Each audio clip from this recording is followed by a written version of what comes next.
Cheat Code Support Strategist by myheadinthecoudsnotcomingdown. Read by Rat Overlord. Chapter 10 Classroom. Summary: Isuku's first day at UA High School. Isuku tugged at the knot of his tie again, trying to get it to vaguely resemble a triangle at the very least, and tried to ignore Katsuki, who was glaring at him from the other end of the train. It was just his luck that they'd left at the same time and ended up in the same car. But from the map of UA he'd been sent alongside his acceptance letter, the support classes were in an entirely different part of the building than the hero courses, so they would have to head in separate directions almost as soon as they arrived, and then he could meet up with May. Easy as pie. Even though he had already been there for the entrance exams, walking into UA as a student was an overwhelming experience. He hadn't even realized he'd stopped just outside the door until Katsuki roughly shoulder-checked him, knocking him over the threshold. "Stay out of my way, Deku!" Isuku instinctively tensed, wondering if Katsuki had finally had enough of his new attitude and he was actually going to die before classes even started.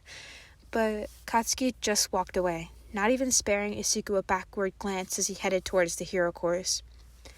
He supposed that even Katsuki wasn't overconfident enough to attack him in the halls of the best hero school in Japan, where a pro hero could walk around the corner at any minute. Still, Isuku would have to start leaving earlier if he wanted to avoid being jumped outside the gates. As soon as Katsuki was finally out of his sight, Isuku let out a breath of relief and walked in the opposite direction, relying on the map he'd memorized to find his way to Class 1F. The school was a little like a maze, and Isuku wondered how much of that was intentional. It must make it more difficult for villains to find their way around if they ever got inside, or maybe Netsu had just remodeled the school this way to get some petty revenge on humans and let them know what running a maze felt like. Honestly, it was probably both. Eventually, Isuku found the correct hallway and was met with an armful of Mei as soon as he turned the corner. "Why are our teachers so cruel, Isuku-kun?" Mei sobbed into his shoulder. Isuku's mind started racing. Were the teachers here going to be like the ones at Aldera? He just assumed that they'd be kinder because they were pro-heroes and were supposed to save people, but what if they were just as bad? No, they'd be worse because they had more training. Before his brain could even fully process those thoughts, Mei started speaking again. "They locked the lab and they won't let us go in until the teachers are here. Why, Izu-kun? I need to work on my babies!" Isuku practically melted in relief. Their teachers weren't actually cruel. It was just Mei being Mei. Not that her outrage didn't make sense. It just wasn't as objectively bad as what Izuku had been thinking. The lab being locked might be an inconvenience, but it wouldn't feel like the end of the world to anyone else besides her. "Mei, it's the first day," Isuku reminded her gently. "Don't pretend that you wouldn't just blow something up if you were allowed in there right now." "It's my process, Izu-kun," Mei insisted. "You can have success without having a little failure." "Maybe so," Isuku said patiently. "But still, it makes sense for them to want to supervise us until they know that we can handle ourselves." She pouted at that, but relented and pulled him by the wrist to sit on the hallway floor next to a few other kids who must be their future classmates. They'd been staring, something Isuku was sure he'd get more used to the longer he hung out with Mei, but they quickly looked away when they noticed him glancing their way. Mei pulled out a sketchbook and started sketching out diagrams for her latest invention, while Isuku immediately took advantage of the time to analyze their classmates' quirks, or at least what were obvious from a glance, which surprisingly wasn't that many. There were only 2 students with obvious mutations, and the rest looked normal, but Isuku supposed that the less obvious mutations, like the crosshairs in Mei's eyes, might not be easy to see unless he had an actual conversation with them and had the opportunity to get up close and personal. Of the 2 with mutation quirks, one had a mutation similar to Gang Orca, but with the head of a great white shark rather than a killer whale, and the other one had large pointed ears and a bald head. though Isuku didn't know if the baldness was a quirk-related one or a stylistic choice. Wait a second, he didn't have eyebrows either, which meant that it was most likely due to his quirk. Isuku, you're muttering again, Mei said distractedly. Isuku jolted and realized that the kid with the pointed ears was blushing and the rest of the class was looking at him nervously. Oh. Isuku smiled awkwardly at the kid. Sorry, I was trying to be more aware of when I'm doing that, but I would be interested if you want to tell me. The kid looked like he really didn't, but also didn't know how to say no. I just have alopecia. I don't think it's linked to my quirk, but it might be since a couple other people in my family have it too, and we all have similar quirks. He trailed off, and as much as Isuku wanted to ask what his quirk was, he didn't want their classmates to think he was creepy. Actually, it was probably too late for that, since the rest of the classmates in the hallway already seemed to be avoiding him and Mei. Since the kid probably still didn't feel comfortable telling Isuku his quirk, so he really shouldn't press the issue. It would most likely come up eventually anyway, since most classes shared their names and quirks on the first day, something that he wasn't looking forward to at all. At least he wouldn't lose any friends when it came out that he was quirkless. Isuku, Mei said suddenly. Did you see the Kamui Woods fight yesterday? Isuku nodded eagerly, grateful for the distraction. It was against the tortoise villain, right? Yep, Mei confirmed. So, what'd you think? He thought for a moment. Well, it wasn't a good matchup, at least not with how the two currently fight. Kamui's strengths are speed and capture, so Shell Shock's natural slowness put him at a huge disadvantage. It could have gone a lot differently, though.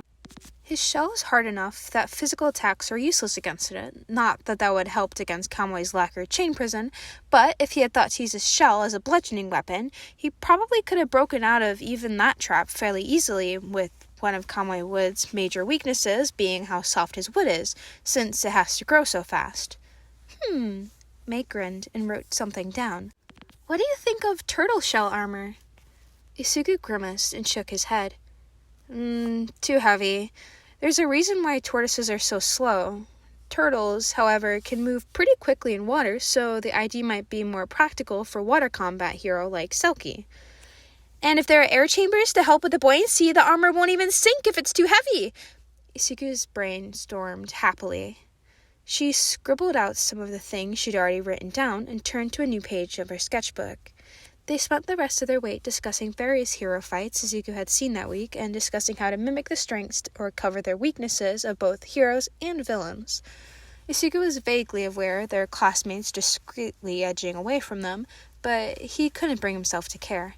Katsuki and their old classmates had already made it wonderfully clear how creepy his notebooks were, but Isuku was at UA to become the best animalist he could be, so he wasn't about to let some judgmental classmates hold him back.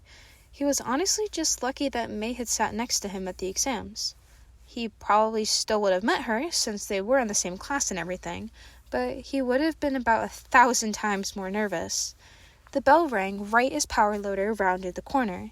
Mei immediately shoved her sketchbook into Izuku's hands and jumped to her feet, running up to their new homeroom teacher so quickly that she almost ran into him. Are you going to open the lab now? Can we go straight to work? When can I start working on my babies? Power Loader took a step back in shock, but then sighed in resignation, making Izuku giggle softly. He must have gotten a taste of Mei's antics during the invention practical, which must have been a total nightmare because he knew for a fact that Mei had caused at least one explosion during the test. Poor guy. Hatsume, please calm down, Power Loader pleaded. And yes, we're going to be going in the room in a few minutes, but I have some things to explain first.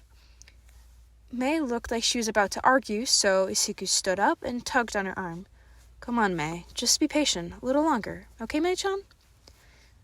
Mei pouted and plopped down on the floor again. Okay, but if it takes too long, I'm picking the lock. Okay? Power Loader already looked done. It's an electronic lock. You can't get in without a passcode. I'll just have Izuku hack it then. It'll take longer to hack the keypad than to listen to PowerLoader. Isuku turned to the teacher. I'm sorry about her. She's just been really looking forward to this. It's fine, PowerLoader sighed. Okay, for the rest of you, thanks for your patience. You all know me from the entrance exam, but I'm gonna go ahead and introduce myself anyways. I'm PowerLoader, your new homeroom teacher, and I'm also the head of the support department here at UA. Yes, this includes all 3 emphases, though design and analysis each have a teacher that has responsibility for those students specifically. Who are they? A girl with curly brown hair asked. Midnight's in charge of the design track, Isuku said. He remembered that much from their brief conversation as they were taking him to Netsu's office. As for analysis, I'm not quite sure, but I'm pretty sure it's Netsu himself, right? I feel sorry for whoever's in the analysis track, the kid with the shark head shivered. I've heard Netsu is a total monster. Isuku frowned. He hadn't really talked to Netsu that much, since he'd been more focused on trying to hack UA, but from their brief interaction, he hadn't seemed like a monster at all. If anything, he was just looking for some entertainment, since being so intelligent meant he got bored more quickly. He had heard that Netsu could be a little scary, but so far, Isuku didn't see any reason to be afraid of him. Can everyone just shut up so we can get this over with and get into the lab? May complained loudly.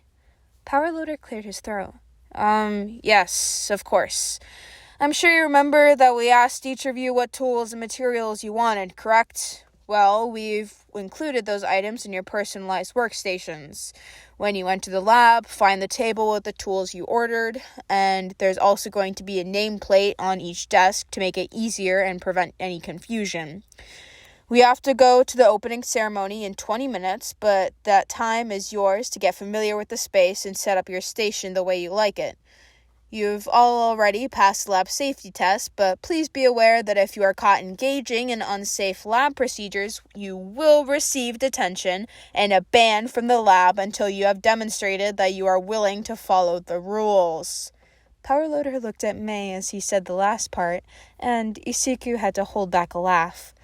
May would never do anything to jeopardize her lab access. She would, however, bend the rules as far as they possibly could go and use every single loophole to her advantage, and Isuku would probably get dragged into helping her. So maybe the entrance exam hadn't been quite long enough for PowerLoader to get to know her particular brand of idiocracies after all. Oh well, he'd figure her out eventually. PowerLoader entered the access code, and May rushed past him the second the door was open, while Isuku followed with the rest of the class at a more sedate pace. The lab was large, with about 10 large workbenches that acted like desks. Support classes tended to be a little smaller than the average class because of the space and supervision needed, but Isuku didn't mind having fewer classmates. It just meant that there were fewer people to make fun of him. May was already practically elbows deep in her new tools, practically drooling as she pulled them from their boxes and started to test them out. Isuku simply chuckled and left her to it, since she probably wouldn't hear him if he started talking to her now anyways, and started looking for his own workspace. He had the feeling that most of his classmates were finding their tables primarily based on the unique tools they'd requested, but Isuku hadn't really known what to ask for. He was an analyst, not an inventor, so he didn't really need much besides a computer with internet access and maybe some notebooks. He'd said as much on his request forms, but made sure to tell them that he already had his laptop and that he was more than used to buying his own notebooks, so they didn't have to go out of their way for him, which meant that Isuku was looking for a mostly empty workbench. He walked around the room, watching as some of his classmates started finding their assigned areas, but every single one of their tables he could see was cluttered with tools and boxes. Maybe they just had too much stuff and had put some boxes on his table instead of keeping them off on the floor? That'd make sense. It wasn't as though Isuku needed a lot of space to do his thing anyways, since he was used to doing it while running down the street to chase hero fights. He was just glad to be useful, even if that usefulness was just lending some much-needed table space. So that meant that he'd have to rely on little nameplates. He didn't want to bother anyone, so he went over to May's table so he knew what the nameplates looked like, since she wouldn't notice him, and if she did, she wouldn't care. They were actually really nice. Not that he expected anything less than the best from UA, but they each looked like engraved brass that had been screwed onto the table so they wouldn't fall off even if there were a strong breeze or, in May's case, an explosion. That was probably smart. Isuku walked around the room again, checking the nameplates at each of the tables that didn't have someone already there, only to come up empty. Powerloader had said Isuku was in Class 1F, hadn't he? Had they changed his assignment at the last minute? What if they'd sent him an email and Isuku had missed it? What if they had decided that he didn't need a desk? What if they decided to not let him into UA after all? Isuku shook his head and forced himself to take a deep breath. If they had decided to rescind his acceptance, then the student ID they'd given him wouldn't have let him pass through the gate this morning. So he was still a student of UA and didn't have to worry about that, but he still had to find his desk. Maybe he should ask Powerloader, but he didn't really want to bother him, and what if he realized how stupid Isuku was when he realized that he couldn't even find his own desk and decided to expel him on the spot? It wouldn't hurt to do one more walk around the room and maybe just look at all the name tabs again, right? Maybe he just missed something. Maybe, who the fuck is Isuku Midoriya and why does he have a whole ass room? Isuku whirled around to look at the girl with brown curls, which, now that he was thinking about it, looked a lot like wire. Maybe that could be her quirk? No, he couldn't get distracted by quirks right now. Anyways, she was the one who'd called out and gotten his attention. Actually, she'd gotten the attention of the whole class. Even May was looking at her. Wait, did she say room? Isuku practically ran over to where the girl was gesturing to a door that was marked with the same nameplate as the rest of the desks. And sure enough, that was his name engraved on the metal. Isuku pushed past the girl, realizing too late that was probably really rude, and rushed into the room. His room. The lights were off, but the room was illuminated by at least 5 monitors that Isuku could see, one of which was a giant flat screen that was mounted on the wall above the desk. There was a giant bookshelf against one of the side walls that was filled with notebooks, and Isuku's fingers twitched as he thought about filling all of them. He heard a whistle behind him, but couldn't pull his eyes away from the setup as May came up to stand behind him. Wow, Hacker-kun! UA doesn't do anything halfway, do they? Please tell me I'm not dreaming, Mei-chan, Isuku said breathlessly. I didn't even request any of this. Yeah, sorry about that. Netsu went a little overboard. Isuku turned to see Powerloader leaning against the doorframe as the other students either crowded around him or looked in the windows that Isuku hadn't noticed that looked into the rest of the lab. Powerloader was smiling slightly, although it could have been an embarrassment or amusement at Izuku's reaction. Everyone, this is Izuku Midoriya, the only first year in the analysis track and Netsu's personal student, Powerloader announced. It's been so long since Netsu's had an analysis student that he got a little too excited and insisted on designing your workspace himself. This used to be the testing room, although there are a few others on either side of you.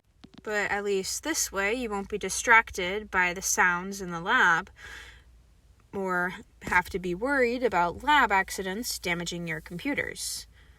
Powerloader shot a pointed look at May, who ignored him in favor of grabbing Isuku's arm and jumping up and down. This is awesome, Izuku! Just imagine everything you'll be able to do with all these hacking babies!